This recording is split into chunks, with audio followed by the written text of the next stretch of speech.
Shri গুরুজয়। Spiritual জ্ঞান চ্যানেলে আপনাদের আবারও স্বাগত জানাই। ভারতে এমন অনেক শাস্ত্র আছে যা শুধুমাত্র গুরু পরম্পরায় আছে, যা কোনোদিন পুস্তক আকারে প্রকাশিত হয়নি।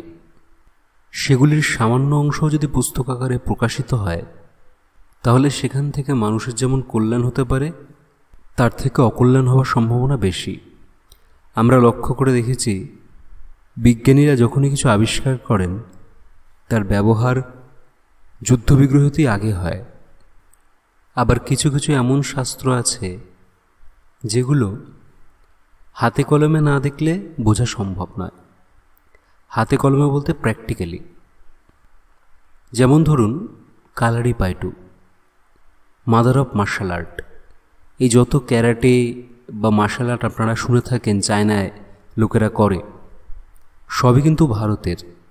ভারত থেকে এই শিক্ষা ওখানে গেছে এবং ওনারা ওটা সাদরে গ্রহণ করেছেন, কিন্তু ওর মূল জিনিস এখনও আমাদের এখানেই আছে।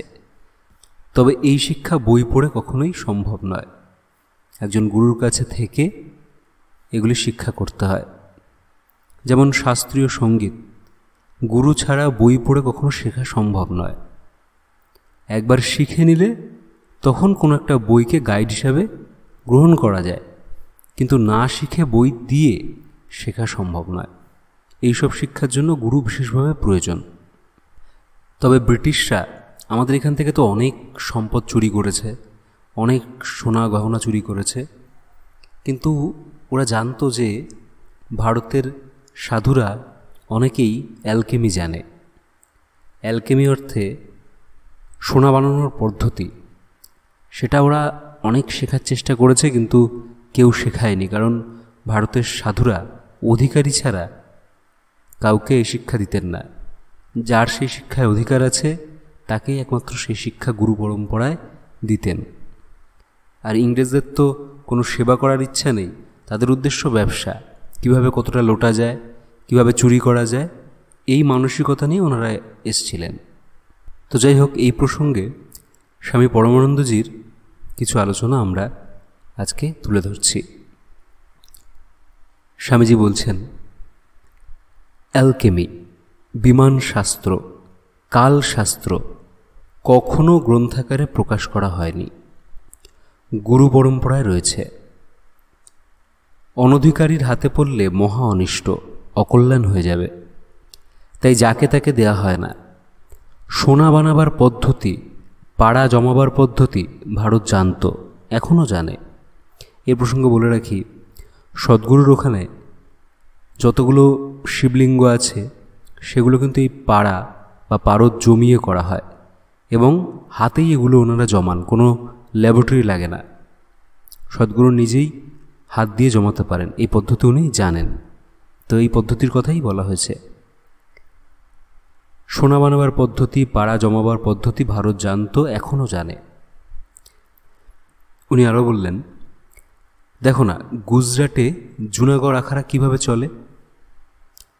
ওরা তো ভিক্ষাও করে না, প্রয়োজনে সোনা বানিয়ে শ্রেষ্ঠীদের কাছে বিক্রি করেন। উনি একজনকে উদ্দেশ্য করে বলছেন, তুই তো পড়েছিস, বলতো সোনার কাছাকাছি কার নিউক্লিয়াস? তো উনি উত্তর দিলেন, উনি আবারও বলছেন, হ্যাঁ পাড়ার। তামাও সোনার খুব কাছাকাছি। ভারত থেকে লক্ষ লক্ষ টন সোনা ইংরেজ এবং বিদেশিরা নিয়ে গেল। ওরা ভাবতে লাগলো, ভারতে এত সোনা এলো কোত্থেকে? আজ পর্যন্ত কোনো পুরাতন স্বর্ণখনি পাওয়া গেল না। মানে আপনারা ভাবুন, ইংরেজরা তখন ভাবছে, সত্যি তো ভারতে তো কোনো পুরনো সোনার খনি নেই, তাহলে ভারতে এত সোনা কোথা থেকে আসছে? মন্দিরে মন্দিরে সোনা ছিল তখন, সমস্ত মন্দির তারা লুটপাট করেছে। আসল বিগ্রহ তো বিক্রি হয়ে গেছে। যবে থেকে মন্দিরগুলো সরকারের হাতে গেছে, এখনও স্টিল নাও কিন্তু খুব খারাপ অবস্থা। দক্ষিণ ভারতে যেসব মন্দির সরকারের হাতে আছে, সেই মন্দিরগুলোর পাথর কেটে কেটে কেটে দেয়ালের মূর্তি, অরিজিনাল বিগ্রহ তো কবেই চুরি হয়ে গেছে, সেটা পাচার হয়ে এখন নকল মূর্তি সব বসানো এবং সেগুলো বিদেশে চড়া দামে বিক্রি হয়েছে। এখন সেগুলো নয় আপনি পাবেন বিদেশের মিউজিয়ামে বা বাইরের কোনো বড় বড় প্যালেসে। সেগুলো সবই এইভাবে পাচার হয়ে গেছে। মন্দির এই জন্য সবসময় ভক্তদের হাতে থাকা উচিত। সরকারের হাতে থাকলেই এই চুরিগুলো হবেই। যাই হোক, মূল আলোচনায় আমরা ফিরে আসি। তো উনি বলছেন, বিদেশিরা ভাবতে লাগলো ভারতে এত সোনা এলো কোত্থেকে? আজ পর্যন্ত তো কোনো পুরাতন স্বর্ণখনি পাওয়া গেল না। কোলার খনি তো সেদিনকার, আর ও থেকে উৎপাদন অতি সামান্য, 1 টনা করে 4-5 গ্রাম মাত্র সোনা। ভারত সোনা বানাবার অ্যালকেমি জানত। তিব্বতের স্তূপগুলো সলিড সোনা দিয়ে মোড়া। এত সোনা তিব্বতে এলো কোত্থেকে? দলাই লামা ওই অ্যালকেমি জানেন। পাঞ্চেন লামা, দলাই লামা যিনি গুরু, তারও জানা।